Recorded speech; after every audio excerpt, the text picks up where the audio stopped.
Good day, good evening, chocolate lovers. Welcome to Chocolate TV episode 85. It is 12th of December 2011, and I have two small pieces of chocolate to taste. And the first one is Michel Cluzel Grand Noir, Michael Cluzel Grand Noir, 85% cacao, 85. And the other one is the same manufacturer, Michel Cluzel, 99, Noir Infini, 99% cocoa count. I wonder what the remaining 1% in this little chocolate piece, does it say? No, it doesn't say. Doesn't notice it. Dark chocolate, 9% cocoa. So, let's try that. And I have tried some 95, 99, 100% cocoa chocolate bars before, and they are not nice to my palate. They are too bitter, too soapy, too, well, not nice to eat. You can use them in cooking, baking, making pralines or whatever, but eating, no. So I thought I'd try to pair these two very dark chocolates with two beverages. I'll be pouring that just shortly and see, does anyone, two polar beverages actually, do any one of them complement this kind of cocoa count? So, tasting chocolate, you know, looking at the color. The first thing you do is looking at the color, and this is a dark chocolate brown black piece, the 85%. We always start with a lower percentage and going upwards. So, next step, sniffy sniff, see if there are any scent other than chocolate. This one is dark. This is chocolate and tobacco and wood.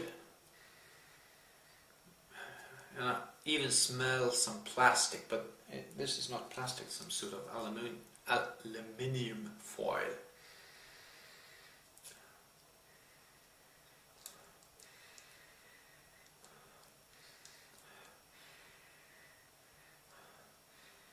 Maybe a slight nuances of acid green notes, acid fruit, gooseberry, lime.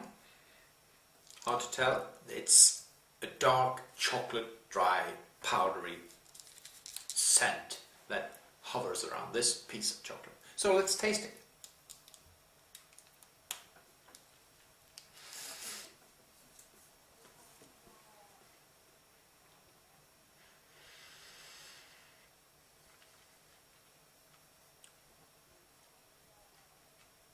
Actually not that bitter as you can probably imagine. You got some creamy notes just at the start, good nice acid, and then there comes the dark chocolate that kicks you in the throat with its bitterness. It's almost like mixing, actually, you take some rhubarb, some gooseberry and some lime, mix it up in a bowl, and add some very dark dirt to that, and then shove it in your mouth.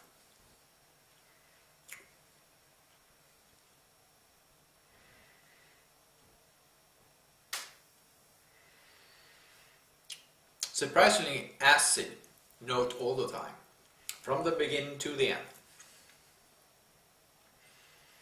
And it's a dry ending with lots of cocoa. Actually, the cocoa comes in the end and says, hey, I'm here all the time. So, yeah, good chocolate. I'll give it a 7 out of 10. And then let's go to the Infini Noir, the 99%.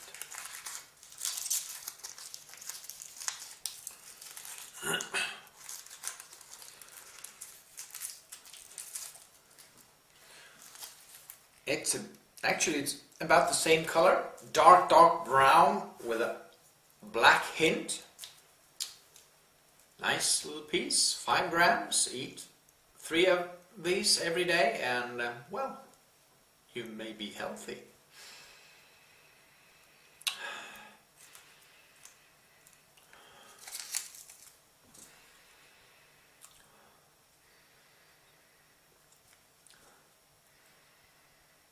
Actually smells kind of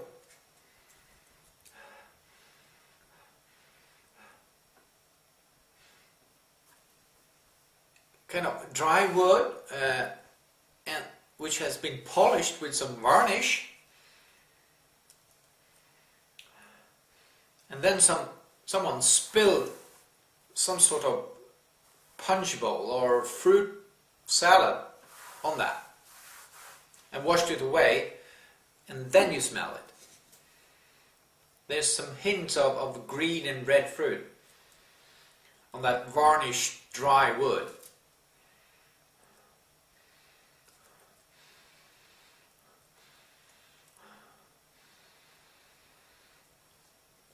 Not that much of a chocolate note scent actually. Let's try it.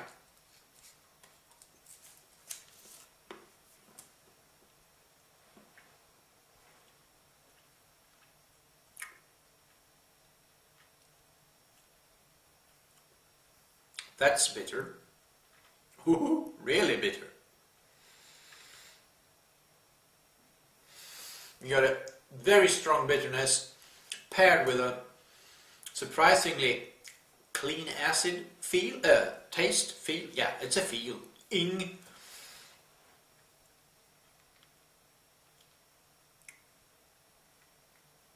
Kind of subtle, and it's kind of chalky, and then the bitterness is there all the way. The chocolate becomes kind of gooey in your mouth, like soap has been a little bit moisturized.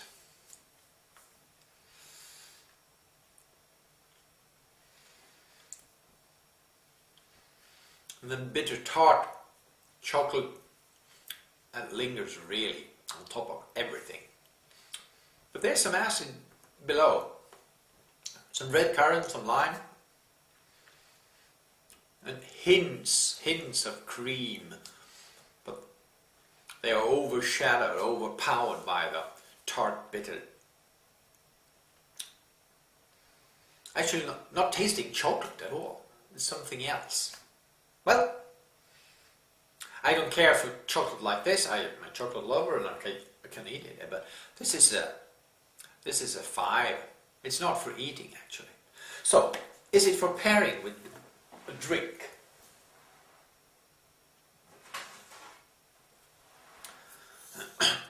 Let's try it with Don PX, Spanish dessert wine. Lots of fig and raisins and dried fruit on the nose on this one. You don't need much. It is surprisingly low. No, it's not surprising. It's 17% alcohol. And on the other end, the exact opposite of a dessert wine, we have a whiskey. Highland Park single cask, distilled in 86, bottled in 2005. It's a 25-year-old single cask strength. This one is 55.3%.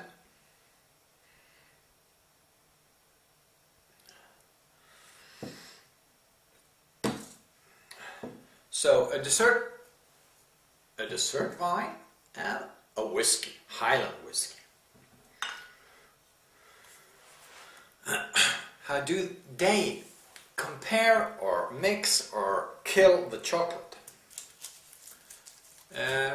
Dessert wines are often very good with chocolate, and whiskey and dark rum as well, so let's see. The 85 and the dessert wine first.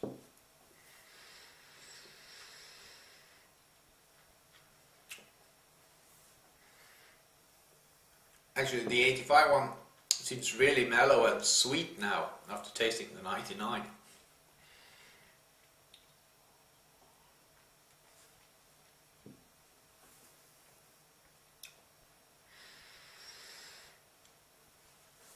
The Don PX is so sweet and so much of fig and raisins that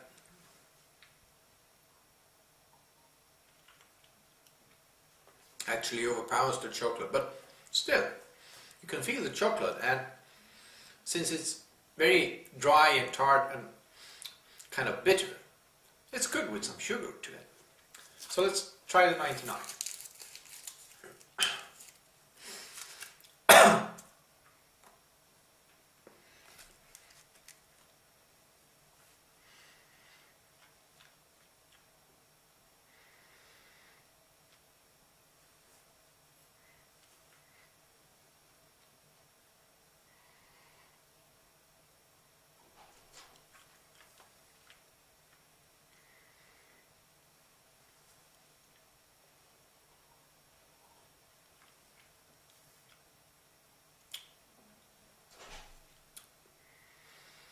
Well, that's a way to eat chocolate on 99% cocoa. Have a very sweet beverage with you. It takes away that tart and bitter chocolate soapy thing. But at the same time, they don't mix. Well, let's try the whiskey. It's a strong whiskey with high cocoa. The 85 first.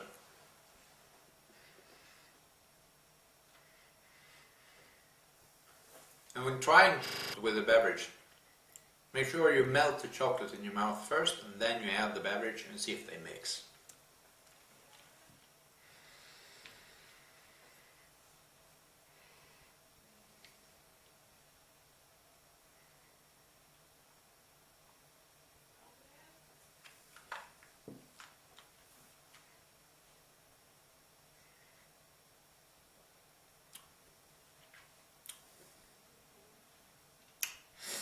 And the whiskey actually enhances the bitterness and the tartness of the 85.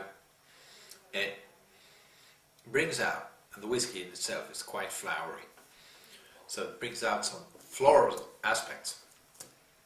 They mix fairly well, but in this instance I have a sweet tooth. I would prefer the dessert wine. So let's try the whiskey with the 99.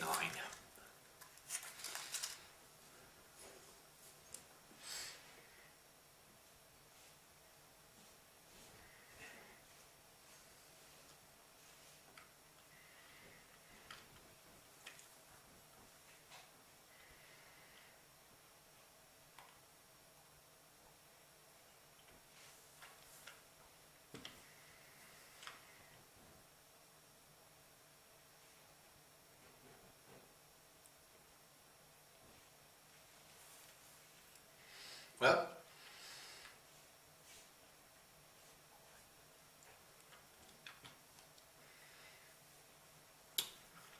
sure takes away the soapiness and the gooiness of the 99, makes it drier, a much drier chocolate, much hotter chocolate.